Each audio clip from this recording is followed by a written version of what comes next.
ဒီကိုရီအားလုံးမင်္ဂလာပါကျွန်တော်တို့ရဲ့ Global United YouTube Channel နဲ့ Facebook Page ကနေပြန်လည်ကြိုဆိုလိုက်ပါတယ်ဆိုတော့ကျွန်တော် Manchester United တင်ရတာဒီရက်ပိုင်းလူခေါ်မှုတွေနဲ့ပတ်သက်ပြီးတော့ပြန်ညင်သွားတယ်ဆိုတော့နောက်ဆုံးအခြေအနေရဆိုရင်လည်းကျွန်တော်တို့က Brian Mbeumo အတွက်ဒုတိယအကြိမ်မြောက်ကမ်းလှမ်းမှုကိုလုပ်ခဲ့တယ်ဒီပြောင်းရွှေ့ကြီးကတော့အတိအကျကြီးထွက်မလာပြီမဲ့လည်းခံမှန်းကြီးကဒါပေါင်သန်း60ဝန်းကျင်ဖြစ်မယ်ဆိုပြီးတော့ပြောထားတယ်ပြီးတော့ဒီ Brentford အသင်းကနေပြီးတော့လည်းကျွန်တော် Manchester United တင်ရဲ့ကမ်းလှမ်းချက်ကိုလက်ခံဖို့ဒါနီးစပ်နေရဆိုပြီးတော့ထွက်လာပြီမဲ့လည်းဘာမှထပ်ပြီးတော့ထူးခြားမလာတာမျိုးတွေတွေ့ရတယ်ဆိုတော့ထားပါတော့ကျွန်တော် Manchester United တင်ရတာ Brian Mbeumo ကိုတော့မရရအောင်ခေါ်လိုက်မယ်ဗျာဆိုတော့ Amorim ကိုယ်တိုင်ကလည်းဒီကစားသမားတစ်တွေကိုရာသီကျိုးခြေစမ်းပွဲအတွက်အကုန်ခေါ်ဆောင်သွားခြင်းတယ်လို့ပြောတဲ့အတွက်ဒီ Brentford ကဒ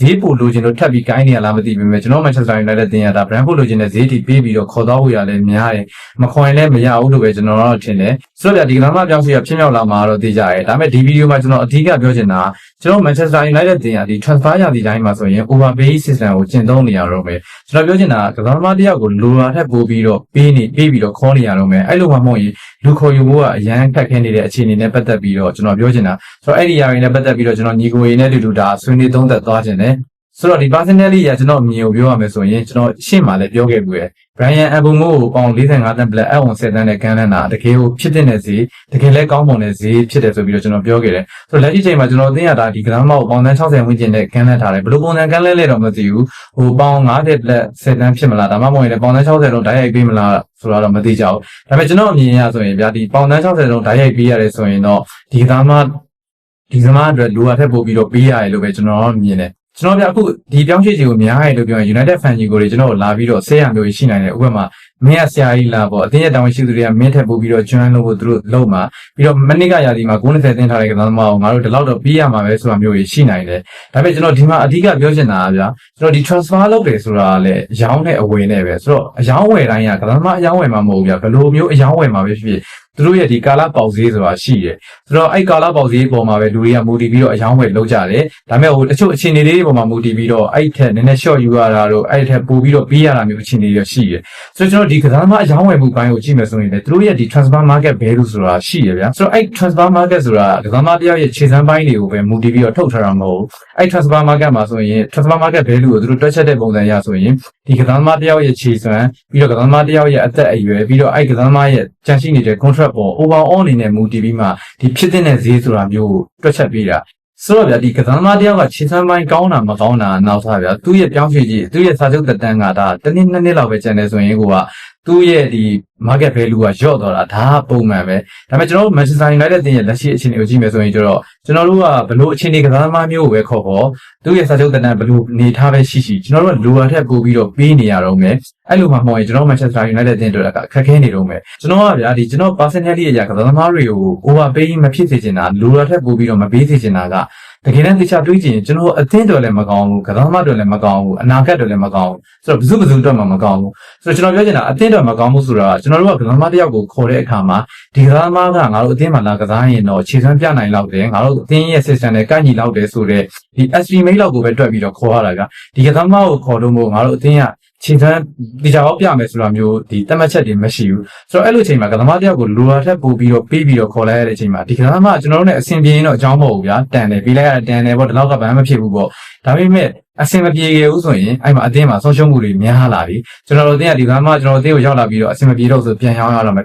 ယ်ဆိုရင်ကျွန်တော်တို့ကသူ့မှာရှိနေတဲ့ market value ထက်ကိုပို့ပြီးတော့ပေးခေါ်ခဲ့ရတဲ့အတွက်ပြန်ရောင်းတဲ့ချိန်မှာရှုံးမှသေးကြတယ်ကျွန်တော်နည်းနည်းပါးပါးရှုံးရင်မပြောလို့ဘူးเนาะကျွန်တော်အသင်းပြန်ရောင်းတဲ့ကစားသမားတွေဆိုရင်ထက်ဝက်နီးပါးလောက်ရှုံးတယ်ဗျာဆိုတော့လက်ရှိဒါတွေကအခုမှဖြစ်နေတာမဟုတ်ဘူးအရင်တည်းကလည်းဒါဖြစ်နေတယ်အခုလက်ရှိကျွန်တော်တို့မှာတာရကတွေအများကြီးလည်းရှိခဲ့တယ်ဆိုတော့အန်တိုနီရဲ့ပြောင်းရွှေ့ကိုပဲကြည့်ဂျီဒန်ဆန်ချိုတို့ပြောင်းရွှေ့တွေကိုပဲကြည့်ကျွန်တော် Manchester United တင်ဒါရင်ဆိုင်နေရတဲ့ပြဿနာတွေပဲဆိုတော့အန်တိုနီဆိုရင်လည်းဗျာကျွန်တော်အသင်းကအန်တိုနီကိုခေါ်ခဲ့တဲ့အချိန်မှာသူ့ရဲ့ market value ကအလောက်မရှိဘူးဆိုတော့ဒီ Asia အသင်းကနေပြီးတော့ကျွန်တော် Manchester United အသင်းကိုဒါသူတို့ကမ်းလှမ်းတယ်ဒီဆန်လိုမာတီနဲ့ရောအန်တိုနီရောကိုနှစ်ယောက်ပေါင်းဒါပေါင်း65တန်းဝန်းကျင်လောက်နဲ့သူတို့ကရောင်းမှာဒါပေမဲ့ကျွန်တော်အသင်းကဒါဒီဆန်လိုမာတီနဲ့ကိုပဲခေါ်လိုက်တယ်ပြီးတော့မှဘလို့မှမဖြစ်နိုင်တော့တဲ့အချိန်နဲ့ဂျင်းနဲ့ချက်ထက်ရောက်မှအန်တိုနီကိုတန်းတရာပေးပြီးတော့ခေါ်လိုက်ရတယ်ဟောအခုအန်တိုနီကကျွန်တော် Manchester United အသင်းနဲ့အဆင်မပြေဘူးဆိုတော့ကျွန်တော်တို့ကဒါအရှုံးခံပြီးတော့ရောင်းရတော့ပဲထက်ဝက်ကိုမကောက်ရှုံးပါဗျာကျွန်တော်ပြောချင်တာတကယ်လို့ဒါကျွန်တော်တို့အဲ့တော့အန်တိုနီရဲ့ market value က35-40ပဲရှိရကျွန်တော်တကယ်လို့ဒါ35တန်း40နဲ့ခေါ်ခဲ့မယ်ဆိုရင်ဒီချိန်ပြန်ရောင်းနေဆိုရင်ကျွန်တော်တို့ကမမြတ်ဘူးဆိုရင်တော့မရှုံးဘူးဗျာလက်ရှိအန်တိုနီပြနေတဲ့ခြေစွမ်းနဲ့ဆိုရင်လည်း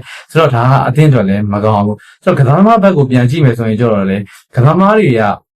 ကျွန်တော် Manchester United အသင်းကိုရောက်လာပြီဆိုတော့ pressure ရှိရဗျာကျွန်တော် Manchester United အသင်းပေးသက်တွေရောဒါတကဘာလုံးကပေးသက်တွေရောကျွန်တော်အသင်းကိုကစားမတယောက်ဟိုပိုက်ဆံပေးပြီးခေါ်လိုက်ရတဲ့ကစားမမဟုတ်ဗျာအငားနဲ့လာပြီးတော့ကစားတဲ့ကစားမပေါ်မှာတောင်မှအရန် expectation တွေရှိကြတယ်အရန်စောင့်ကြည့်ကြတယ်ဆိုတော့ကျွန်တော်ပြောချင်တာကစားမတယောက်ကကျွန်တော်အသင်းကိုကစားတာနဲ့တခြားအသင်းကိုကစားတဲ့အခါမှာကျွန်တော်အသင်းကိုကစားလာပြီဆိုတော့သူတို့မှာ pressure ရှိနေတယ်အဲ့လိုအချိန်မှာဒီပြောင်းရွှေ့ကြီး pressure ထပ်ပြီးတော့ပြီးလိုက်မယ်ဆိုရင်ကစားသမားကပို့ပြီးတော့ struggle ဖြစ်သွားတယ်ဗျာဆိုတော့ကစားသမားတွေပို့ပြီးတော့ရုန်းကန်ရတယ်ဆိုတော့ကစားသမားတွေဒီရုန်းကန်ရတာဗျာသူတို့ကိုယ်တိုင်ကညမ်းလို့ပြောလို့ရပြီမဲ့ကျွန်တော်တို့ကလည်းမလိုလားအပ်တဲ့ဒီပြောင်းရွှေ့ကြီး pressure တွေကိုထပ်ပြီးတော့ပြီးလိုက်တယ်ဆိုတာမျိုးကလည်းညင်းလို့မရဘူးဆိုတော့လက်ရှိအန်တိုနီကျွန်တော် Manchester United တင်မှာပေါင်တန်း100နဲ့ဒါအခြေစံမပြနိုင်ဘူးဝေဖန်ခံရတယ်ပြောခံရတယ်ပွိုင်းအောင်လုပ်ခံရတယ်ဒါပေမဲ့ဒီဒါဝင်နုနဲ့ဆိုရင်လည်းတန်း100ပေးရတာပဲမူဒရစ်ဆိုရင်လည်းတန်း100ပေးရတာပဲဒါပေမဲ့ဒီကစားသမားတွေပေါ်မှာ attention ရှိမလို့ဆိုတော့ကျွန်တော် Manchester United တင်ရအိုက်ပိုင်းတွေမှာဆိုရင်တခြားအသင်းတွေထက်တောင်မှပို့ပြီးတော့ view ဆိုင်ဖို့ရလိုသေးတယ်ဆိုတော့တေချာကြည့်ရင်ကျွန်တော်အသင်းတွေလည်းမကောင်းဘူး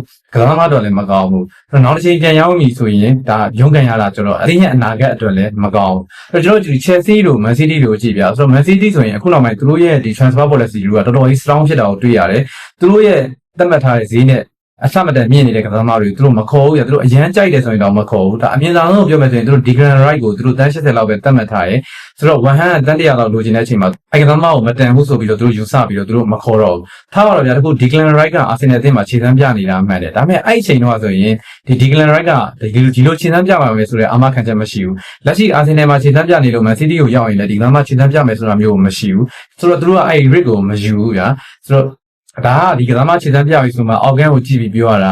ာလွယ်တယ်တကယ်တမ်းဟိုအဆင်မပြေခဲ့ဘူးဆိုရင်ခုနကျွန်တော်ပြောတဲ့ပြဿနာတွေကိုသူတို့အင်းဒါရင်ဆိုင်ဖြေရှင်းတာမျိုးတွေနောက်မှပြန်မရှုပ်ချင်တဲ့အတွက်သူတို့လက်ဆောင်သွားခဲ့တယ်ဆိုတော့ Chelsea ဆိုရင်လည်းကြည့်ပြ Chelsea ဆိုရင်လည်းသူ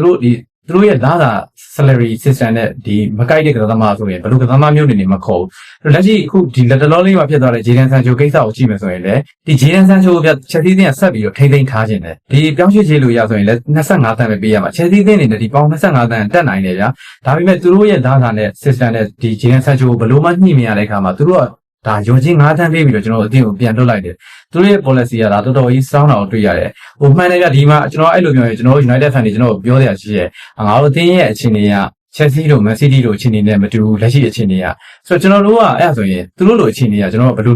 ်လိုအခြေအနေထားမှာရောက်မှာလဲကျွန်တော်ပြောချင်တာသူတို့အတင်းဒီလိုအခြေအနေတွေရောက်နေရဆိုတာသူတို့တင်တန်းပြီးတော့အဲ့လိုအခြေအနေကိုတန်းရောက်ပြီးသွားမှာမဟုတ်ဘူးဗျာဆိုတော့ကျွန်တော်တို့အတင်းကလည်းအဲ့လိုအခြေအနေတွေကိုတဆင်ချင်းပြန်ပြီးတော့တိဆောက်သွားမှာကျွန်တော်ပြောချင်တာကျွန်တော်အတင်းရဲ့ဒီရာသီအခြေအနေကတော်တော်ကြီးခက်ခဲတယ်ချန်ပီယံလိဝင်ခွင့်မရဘူးဥရောပဝင်ခွင့်ပြိုင်ပွဲတွေမရှိတဲ့အတွက်လာခြင်းတဲ့ကစားသမားနည်းနေတဲ့အချိန်မှာလူခေါ်ဖို့ခက်သွားတာမှန်တယ်ဒါပေမဲ့ဗျာလာမယ့်နေ့ကျရင်လည်းကျွန်တော်ထင်တယ်နောက်တစ်မျိုးပြန်လာအောင်ပါကျွန်တော်အတင်းကဒါတကယ်လို့လာမယ့်နေ့ဥရောပဝင်ခွင့်ရခဲ့တယ်ဆိုရင်ဥရောပဝင်ခွင့်ရခဲ့တဲ့အတွက်ငါတို့ကကစားသမားအင်အားလိုတယ်ကစားသမားတွေမဖြစ်မနေရဖြစ်တင်းရအောင်ပါဆိုတဲ့ saturation အောက်ကနေပြီးတော့ကျွန်တော်ကစားသမားတွေကိုပြောင်းရွှေ့ချပို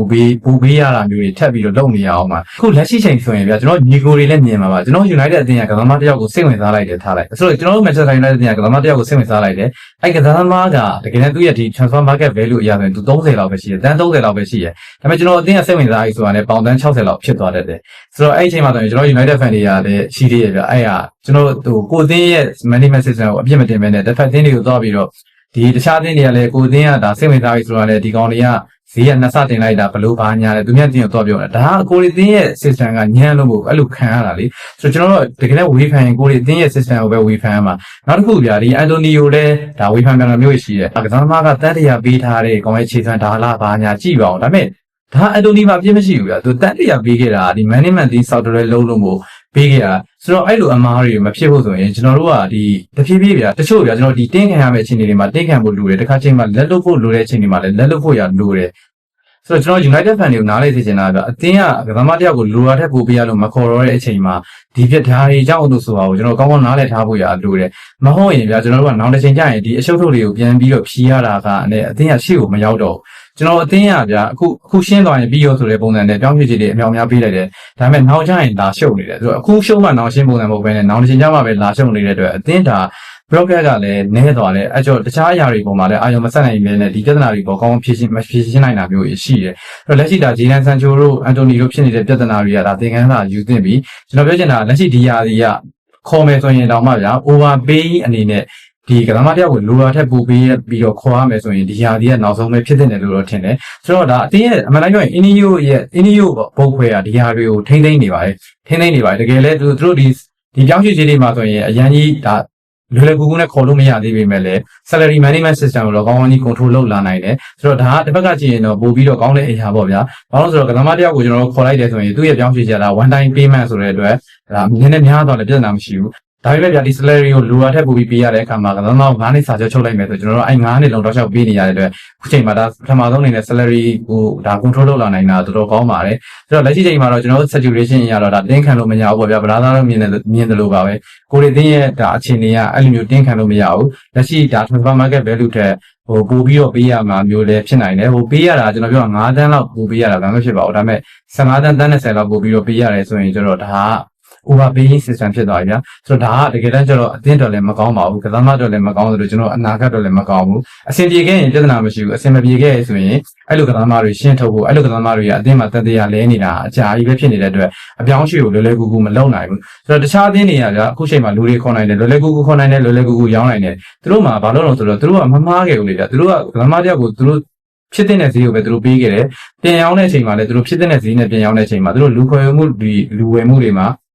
လူဝယ်မှုပိုင်းတွေလူရောင်းချောင်းမှုပိုင်းတွေမှာသူတို့လုံးဝအဆင်ပြေတယ်ဆိုတော့ကျွန်တော် Manchester United တင် recommend တင်ရလဲဒီဟာတွေပေါ်မှာအလေးထားပြီးတော့ဆောင်ရွက်တင်ပြီဆိုတော့ကျွန်တော် Manchester United fan တွေလည်းနားလဲတင်ပြီကစားသမားတယောက်ကိုဒီသူ့ရဲ့ထိုက်တဲ့ပြောင်းရွှေ့ချက်ပို့ပြီးပေးရတဲ့အခါမှာအသင်းကမခေါ်တဲ့အခါကျရင်ကျွန်တော်တို့ကောင်းကောင်းနားလည်နိုင်ဖို့ရာလိုအပ်တယ်ဒါပေမဲ့လက်ရှိဒီအချိန်ဒီမှာတော့ကျွန်တော်ထင်တယ်အသင်းကတော့ဒီ Amorim ရဲ့ system နဲ့ကိုက်ညီတဲ့ကစားသမားတွေကိုမရရအောင်တော့ခေါ်ပြီးတော့အောင်ပါပဲဆိုတော့ဒီ saturation ကပဲတစ်ဖက်သင်းတွေကဈေးကင်လို့ကောင်းနေတော့မယ်ဆိုတော့ဒီ saturation တွေကလည်းအများအားဖြစ်နေမှာပဲဆိုတော့အဲ့ saturation တွေပေါ်မှာပဲအသင်းကတဖြည်းဖြည်းချင်းပြောင်းလဲနိုင်ဖို့ရာပဲလိုတယ်မဟုတ်ရင်တော့ကျွန်တော်တို့အသင်းရဲ့